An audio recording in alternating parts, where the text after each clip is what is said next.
In questo video vi dirò chi è il nuovo proprietario di MV Agusta, ok? E non un rumor, non una suggestione, non un si dice, un nome, ok? Un nome.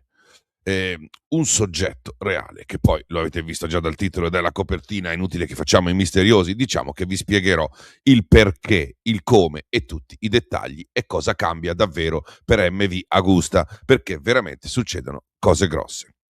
E perché questa notizia non è né una favola né una condanna, ma qualcosa di molto più complesso, una grossa occasione, una grossa occasione. Prima però dobbiamo fare una cosa fondamentale, ok?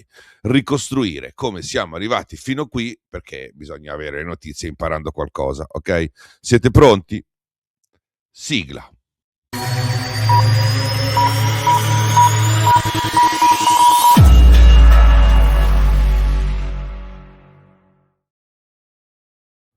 Ciao da Mr. Helmet, MV Agusta arriva a questo punto della sua storia stremata, distrutta da anni di instabilità, non da un singolo errore, ma da una sommatoria di decisioni sbagliate, ritardi, promesse non mantenute, modelli industriali mai davvero sostenibili, speranze surreali. Negli ultimi anni abbiamo visto MV Agusta passare di mano in mano più volte, entrare e uscire dall'orbita di gruppi più grandi, vivere delle illusioni, poi smontate, vivere annunci di rilancio, piani industriali raccontati molto bene, patinati, ma realizzati solo in parte oppure per niente. Il problema non è mai stato lo stile, il problema non è mai stata la storia, non è mai stato neanche il prodotto più di tanto inteso come design, il problema è sempre stato il denaro, la liquidità e soprattutto la capacità di trasformare i rendering in moto vendute, qualche volta anche realizzate, e le moto vendute in margini veri. Ecco, quelli sono mancati sempre.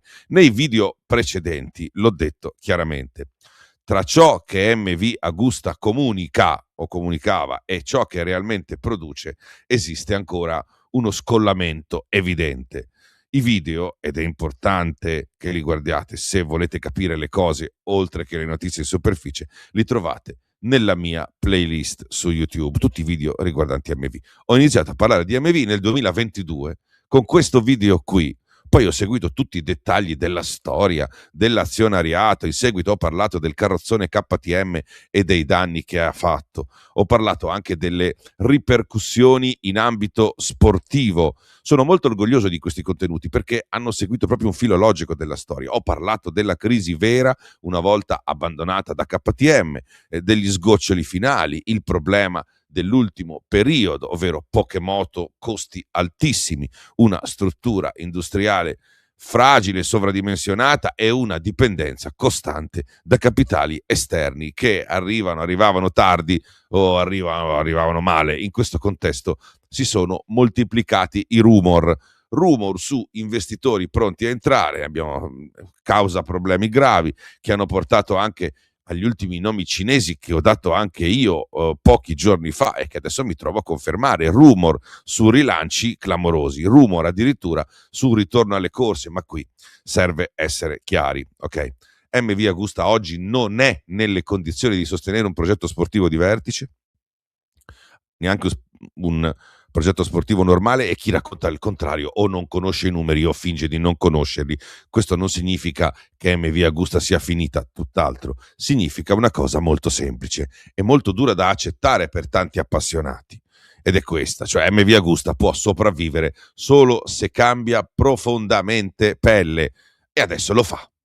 Sta per farlo. Serve un proprietario nuovo e adesso c'è, sta per arrivare, è arrivato, che non compri il marchio per nostalgia, ed è quello che questo proprietario vuole fare, ok? Che non lo usi come trofeo per fare i soldi, anzi, ed è quello che vuole fare, che non viva di annunci e minchiate. Perfetto, ce l'abbiamo. Serve qualcuno che accetti una verità scomoda, ok? Che MV Agusta non può più permettersi di essere tutto per tutti, cioè deve diventare qualcosa di molto preciso, con un piano industriale netto, marcato, con volumi coerenti, costi sotto controllo e una strategia industriale credibile, non romantica ma concreta. Ed è esattamente per questo che il 9 che vi sto per fare non è quello che molti si aspettano, ok?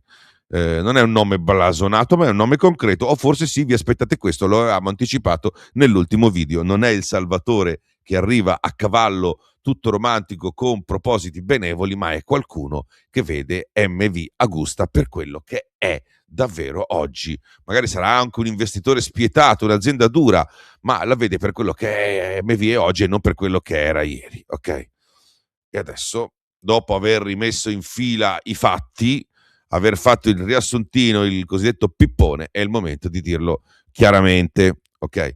La presenza di Rashid Sardarov, padre di Timur Sardarov, azionista russo, no, che ha salvato MV, che è stato in Italia da martedì a sabato della settimana scorsa, in quell'occasione lì CF Moto dovrebbe aver acquisito il 51% di MV Agusta, il che vuol dire che praticamente sta cercando di tirar fuori MV Agusta da tutta quella serie. Ci sono tutti i presupposti per tirar fuori MV Agusta da quella serie di difficoltà pazzesche che ha avuto, portandola ad una rinascita, ok? Quindi del progetto industriale è inutile parlare. Parliamo però di altre due cose importanti.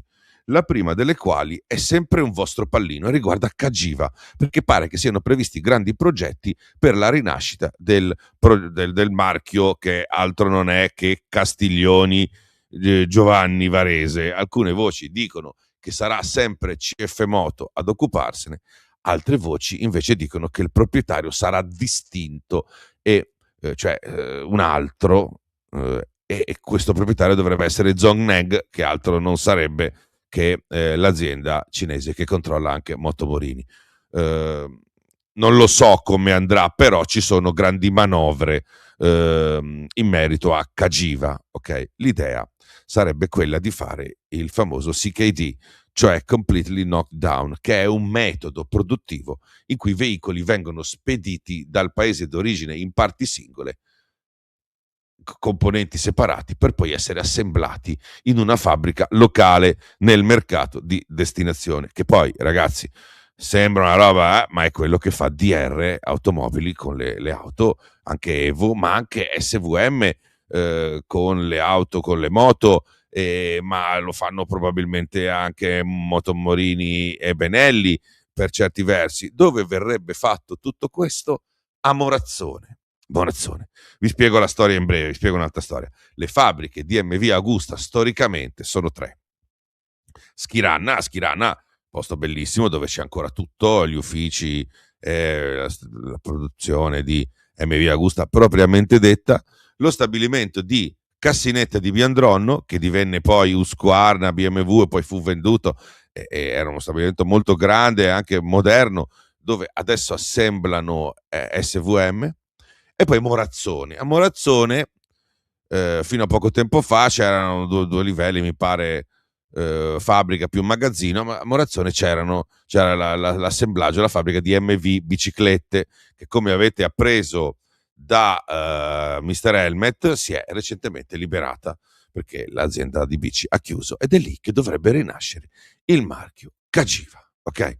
Siete contenti?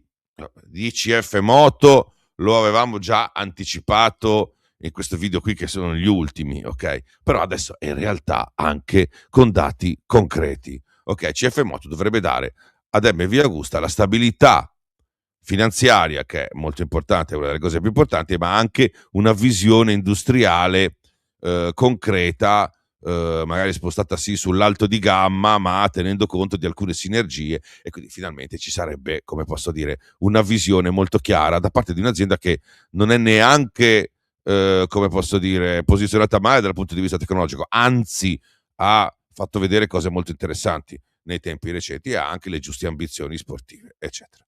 Quindi lo sblocco di Cagiva è fighissimo, inoltre, perché si aggiunge alla parte concreta anche la parte romantica, che è quella che interessa noi motociclisti, che siamo sempre un po' più vecchi. Cosa ne pensate di tutto questo? Bene, sbrigatevi a rispondere, perché sta per arrivare un altro video con altri dettagli, bene, ancora più succosi. Spezzo i contenuti perché questi qui che copiano non riescono mica a starvi dietro. Poi copiano male, capiscono una cosa per l'altra, fanno casino. Io lo faccio per loro e lo faccio per voi. e lo faccio anche un po' per me, perché per divertirmi, ok?